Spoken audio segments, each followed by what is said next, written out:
जो भी देखे, एक बाप और बेटी एक साथ बैठ के नहीं देख सकते, बहन और भाई एक साथ बैठ के नहीं देख सकते, लेकिन जहां तक मैं देख रही हूँ सबसे अभद्रता कुछ यदुवंशियों की बेटियां भी फैलाती हैं। आप उस पे ऑब्जेक्शन उठाइए, उस पे उंगली उठाइए, बहुत अच्छी बात है आपके लिए, लेकिन अगर कोई बेटी धर्म के रास्ते पे जा रही है और अच्छा काम कर रही है तो यहाँ की कमी निकालने के लिए 100 बैठ जाएंगे, समझाने के लिए एक भी नहीं बैठता। पूरे दिन जैसे 100 आदमी कथा सुनने आए, 1000 आए। कहीं कहीं ऐसा होता है दादा कि आदमी इसलिए पंडाल में बैठता है कि कमी कौन सी थी, ये पूरे दिन सोचेगा कि ये कमी थी, ये कभी नहीं सुनेगा कि अच्छा कौन सा बोला था, अच्छी बात कौन सी बोली थी, ये कभी नहीं सुनेगा, लेकिन बुरी कौन सी बोली थी और गलती कौन सी हुई, ये पूरे दिन दिमाग में चलाएगा। तो आप गलती को छोड़िए। जब बेटी और बहन आपकी बेटी हो ना, तो आप ये सोचिए कि हमारे घर की बहन और बेटियां हैं, ये अगर अच्छा कर रही है तो इनका सपोर्ट करना है। मैं अपनी बात नहीं कर रही हूँ, मेरी जगह कोई और भी हो, आप भी अपने समाज को ऊंचा कर सकते हैं, वरना अहीर और दूसरे अहीर को खा जाएगा तो जिंदगी में पनपने वाले नहीं हो। बोलिए गोविंद भगवान की। एक भी जातियां एक तो प्यार नहीं करती आपको, एक भी जाति, ये कड़वी बात है लेकिन ये सत्यता है, यादवों को एक भी जाति ढंग से प्रेम नहीं करती, और ऊपर से तुम अहीर कोई खाए जा रहे हो तो फिर कोई भी कुछ भी होने वाला नहीं है जीवन में। तो इसलिए थोड़ा सा दिमाग खोल के चलिए कि आप खुद में प्रेम से रहिए और अच्छे से रास्ता पकड़िए। यहाँ ये समाज का नियम है, आप अच्छी चीज अगर कुछ करो ना तो 10 कोस तक नहीं जाएगी, और बुरी कर दो ना तो 100 कोस तक जाएगी। दूध बेचने वाला घर घर जाता है और लोग पूछते भैया दूध में पानी तो नहीं मिलाया, बोलते नहीं मिलाया, लेकिन शराब बेचने वाला कभी घर घर नहीं जाता, लोग ठेका पे बैठ के पिए तो पानी मिलाए और पिए। बोलिए गोविंद भगवान की। आप इतने सुंदर हैं, ये मायने नहीं रखता, लेकिन आप बोलते कैसा है ये जरूर मायने रखता है। सुंदरता मायने नहीं रखती, सुंदरता एक दिन ढली जाती है, सब पे बुढ़ापा आना है, लेकिन आप बोलते कैसा है, आपकी मिठास कैसी है, आपकी बोली भाषा कैसी है, ये जरूर मायने रखता है। किसी भी चीज की कीमत मायने रखती तो पायल हजारों रुपए की आती है लेकिन पैर में पहनी जाती है, और बिंदी 5 रुपए की आती है लेकिन माथे पे लगाई जाती है। जो आपसे मीठा मीठा बोले ना, ये मत सोच लेना कि वो आपका मित्र है।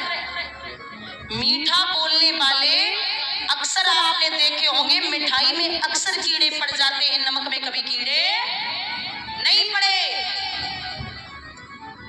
एक आदमी ने एक अजगर सांप पाला, अजगर सांप खूब खिला पिला के मोटा ताजा किया, लेकिन 10 साल बाद वो अजगर जब खूब तगड़ा हो गया, 2-4 साल में आदमी के शरीर से लिपटने लगा। 20 दिन से उसने खाना पीना छोड़ दिया। बहुत लाड प्यार करता जिसने पाला था, उसके पूरे शरीर को चाटता, कहीं फैलता, कहीं लिपटता, कहीं चिपटता, तो 20 दिन से कुछ खाया ही नहीं। वो आदमी डॉक्टर के पास गया, बोले भैया इस सांप को मैंने बड़े प्यार से पाला था, अब ये 20 दिन से कुछ खा नहीं रहा और मेरे शरीर से लिपटा रहता है। डॉक्टर साहब बोले जरा दूरी बनाए रखना। क्यों? अगर ये 20 दिन से कुछ खा नहीं रहा है तो ये तुम्हारे शरीर का नाम ले रहा है कि इसको मैं हजम कर सकता हूँ या नहीं कर सकता हूँ।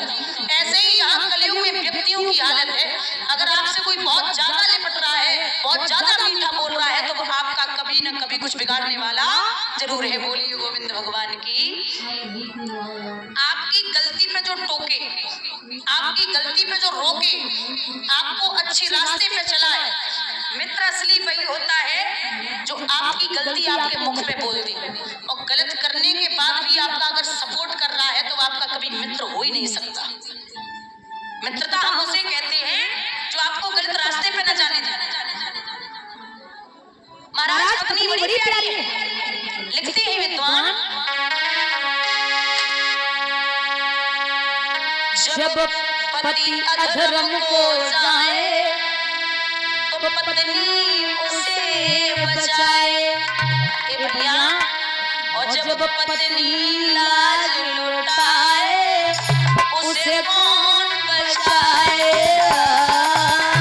उसे कौन बचाए।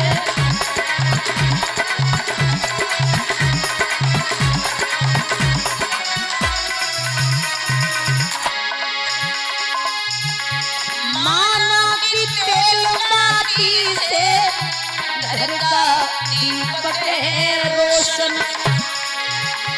घर में एक छोटा बच्चा घर का करता है प्रमोशन। घर का दीपक बुझ जाए वो माचिस से जल जाए।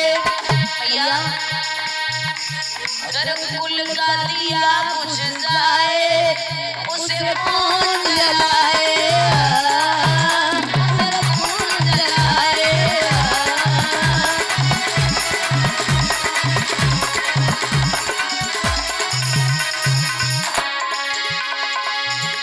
नारी के धर्म का दर्पण वो पति को करती समर्पण है। पति की जो अभिलाषा वो पति को करती समर्पण।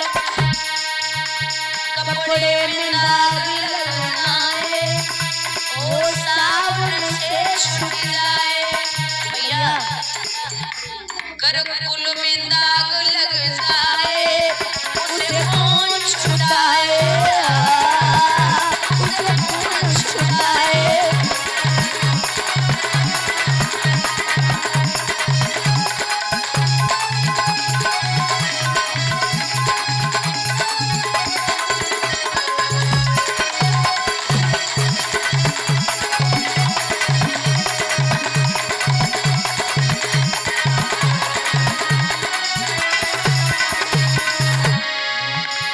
इज्जत से जीना सीखो, इज्जत से मरना सीखो।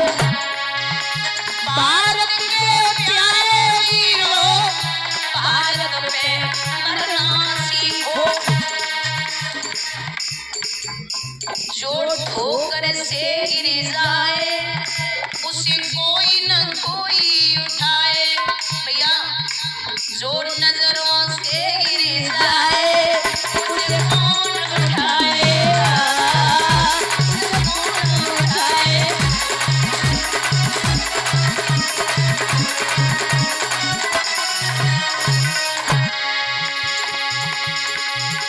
नारी के आगे किसी की न चली न चल सकती है। राजा जब हट करता है तो बात बिगड़ सकती है। भैया जब छुट जाए तो कानों पे मिलाए। गरमा गई छुड़ाए फिर कौन खिलाए। फिर कौन खिलाए।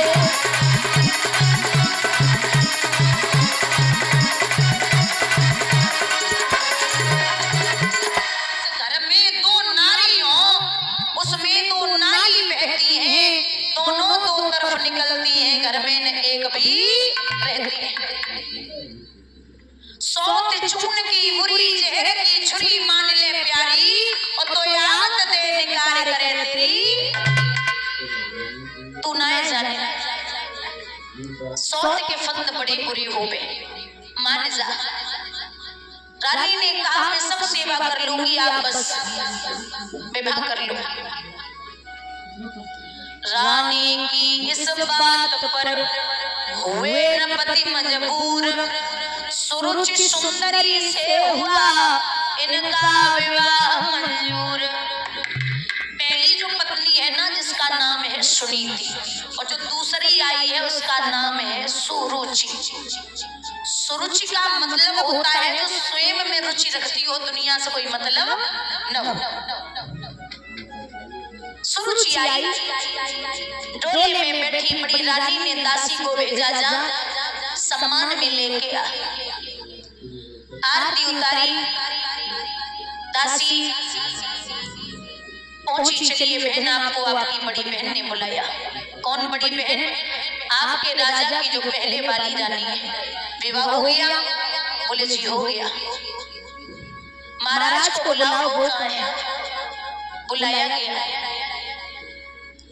महाराज पहले से एक पत्नी है तो आप मुझे लेके क्यों आए? अगर अच्छा ही चाहते हो तो डोला वापस भिजवा दो। एक बात बोलो बुजुर्ग बैठे दादा इज्जत कमाने में आदमी की पूरी जिंदगी लग जाती है और बिगाड़ने में 2 मिनट नहीं लगती। एक विश्वास पे शादी कराई। विश्वास एक ऐसा शब्द है जिसे लिखने में सेकंड लगता है, पढ़ने में मिनट लगता है, लेकिन साबित करने में पूरी जिंदगी लग जाती है। और भरोसा था कि विवाह होके आएगा, बहन सेवा करेगी। राजा उत्तानपाद पीठ फेर के रो रहे थे। मैया सुनीति ने राजा उत्तानपाद के पांव पकड़े, क्या कर रहे हो नाथ? आप अगर ऐसे टूटेंगे तो हमारा गुजारा नहीं होगा। आप मत टूटिए, आप तो मेरे अपने हैं और ये बहन आई है, ये भी मेरी अपनी है। निश्चिंत रहिए।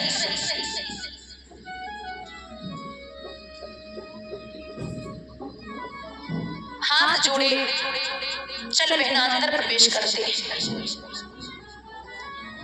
अंदर प्रवेश किया।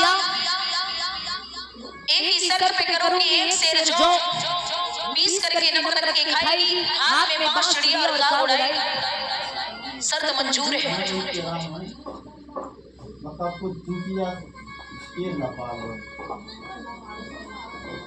हाथ में बांस, मोटी सी साड़ी, मैया आगे पर चढ़ रही है। विचार कर रही है मेरी बहन के एक पुत्र पैदा हो जाए। महलों में सुरुचि सुशोभित है, रुचि के सब साज सजाती है। रानी सुनीति अट्टे पर चिड़िया और काग उड़ाती है। हालत खराब हो गई। 1-2 दिन ना महाराज, 1-2 महीना ना, उस पतिव्रता औरत को 6 महीने हो गए। राजा उत्तानपाद का चेहरा नहीं देखा। विचार कर रही है कि जीने से तो मर जाना अच्छा है, जो पति का चेहरा नहीं देख पा रही हो।